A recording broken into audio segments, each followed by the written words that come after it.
and there is a lot of discussion coming out of the quarterback room. We seen reports yesterday that the media is completely turning their faith on none other than Dillon Gabriel, and I'm here to tell you they ramping up more hype, more shocking details about Shedeur Sanders potentially making a start very, very soon. What happens when the Browns' bye week turns into a mystery thriller? GM Andrew Berea has vanished. No press, no answers, just radio silence.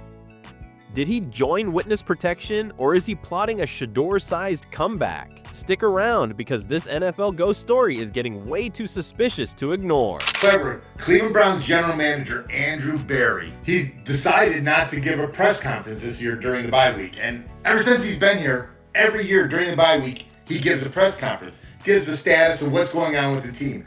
And in a year that you trade your opening day starting quarterback, Joe Flacco, to the Cincinnati Bengals, our division rival, only after a couple games, I think needs some explaining. But to be honest, Andrew Berea's never said anything at a press conference of any relevance at all. He just beats around the bush, spins it like a DJ. After he's done talking, you're like, well, he said nothing. The Cleveland Browns are supposed to be on a bye week, a peaceful break, a moment to rest, reset, and maybe stop giving their fans chest pain for at least 7 days. But nope. Instead, it feels like we've stumbled into a missing persons episode featuring none other than GM Andrew Berea, who has apparently gone full ghost mode. I think that was Kevin Stefanski dropping his anchor and saying, that's my quarterback, and that's the guy I believe in. And I think, is it tied to decisions that Andrew Berea made? Yes. Absolutely. Like we have said, Kevin would rather lose his way than win another way. Well, in this case, the one guy I think he's given a stamp of approval to is Dillon Gabriel. So I think this is just, I think the latest comments here where somebody's questioning Andrew Berea's roster construction, which again is one of 10 things you can question with this guy, on top of the incredible amount of leadership for allowing Kevin Stefanski. No statements, no press, no accountability, just total radio silence. Somewhere there's a microphone sitting lonely in a press room, wondering what it did wrong. Now, the bye week was meant to be a quiet time, but the Browns don't do it quietly. You folks know me. I'm not wishy-washy about much, but I have been about Kevin Stefanski. But I haven't been about Andrew Berea. And the only reason, in the end, I didn't get on the soapbox to fire him when I decided, hey, okay, stick with Stefanski, is just because it seems like they're a team. But unless Kevin Stefanski, and even if this happened, I don't know that it would change my mind at this point, but unless Kevin Stefanski said to Jimmy Haslam, hey, listen, we can't fire Andrew Berea. He's my guy. We're partners. Unless that happened, I would let Andrew Berea. They cause chaos, confusion, and cryptic headlines. The quarterback room? That's a full-blown reality show right now. Dillon Gabriel, once the golden boy, is now getting roasted from every direction. The media has turned on him faster than a fan base after a missed field goal. When this team is 2-6 and you constructed a quarterback room of Joe Flacco, Kenny Pickett, Dillon Gabriel, and Shedeur Sanders, I think it's going to get uncomfortable, even if people, just the casual fan, doesn't recognize what's happening.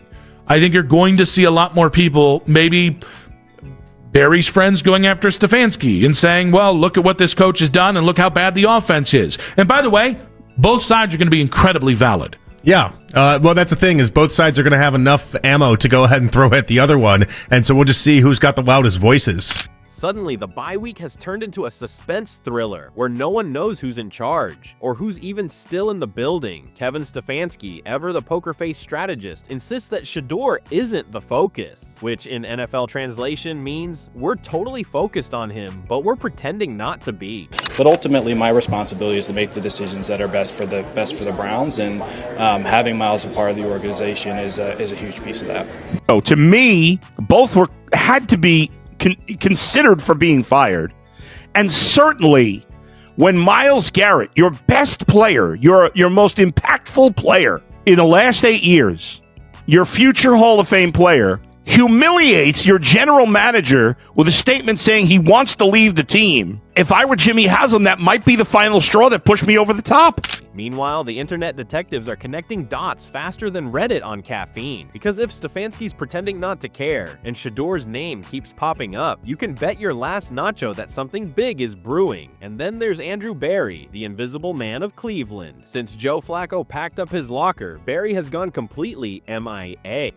Kevin Stefanski let it be known in his last press conference that Shedeur was not his focus. He ain't tripping off Shedeur. He ain't ready to make no changes. And I'm here to tell you, they saying Jimmy Haslam is ready to pull the plug on this Dillon Gabriel experiment. That's what they saying on the street. Now, something else that is popping up on the streets is the Cleveland Browns GM. Now, we know the Cleveland Browns GM is Andrew Berry. Andrew Berry has not spoken to the media. Andrew Berry has not said anything since pre-Flacco left.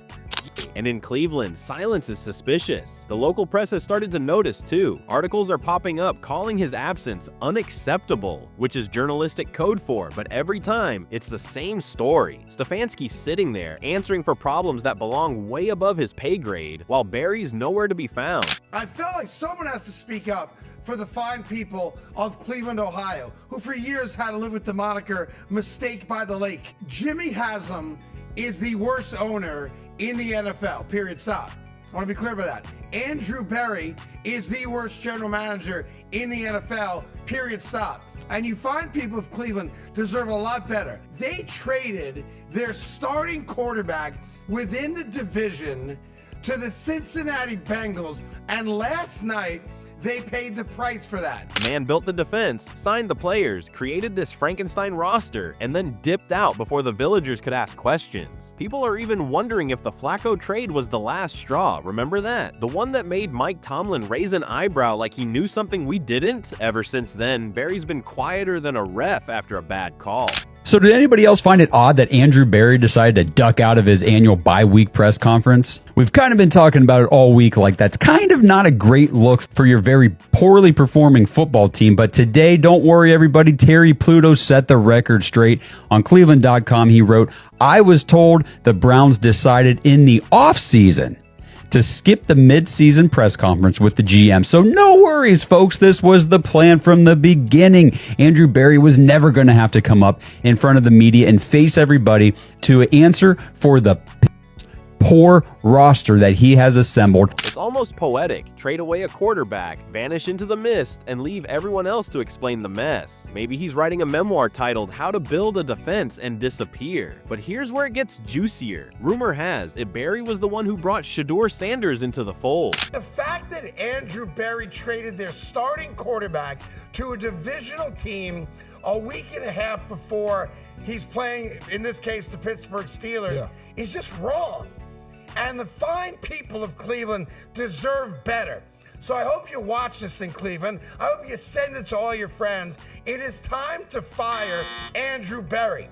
It is time for Jimmy Haslam to sell the Cleveland Browns. So if the team's now debating whether to start Shedeur, wouldn't it make sense for the guy who made it happen to show up and say something? Anything? Apparently not.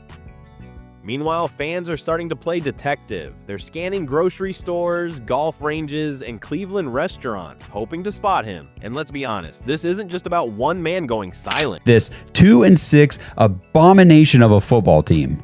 No, they just send Kevin Stefanski up there every week to answer questions that, quite frankly, he should not be asked. Those questions should be asked to the general manager. We deserve to hear from him partway through the season like we have every year before now from Andrew Berry. So what do you guys think? Is this a big deal? Not a big deal? Is this just an indictment on the Browns organization that there is no accountability within this organization? And this is just another example of it, in my opinion. It's about the Browns once again turning a calm week into organized chaos. Every time they get momentum, someone in management vanishes, and we're all left with a new mystery to solve. Maybe Berry's taking accountability lessons from a magician. Maybe he's in hiding until the offense figures out how to score. Or maybe he just doesn't want to face questions like, why is the team allergic to touchdowns? The general manager nor owner is going to step out and have a press conference and answer some questions about what has happened so far this season. There's absolutely zero accountability with Andrew Berry. He knows he's a dumpster fire. He knows he's on the hot seat, and he's just letting his head coach out there to take the fall for this and answer questions on what is going on with the offense, what is going on with the quarterback, and It's completely unacceptable. He needs to be fired immediately. This is a joke. So what do you think? Has Andrew Berry gone underground for a reason, or is he just dodging the storm he created? Drop your thoughts below, hit like if you're as confused as Cleveland right now, and don't forget to subscribe for more wild twists from the NFL's most unpredictable soap operas.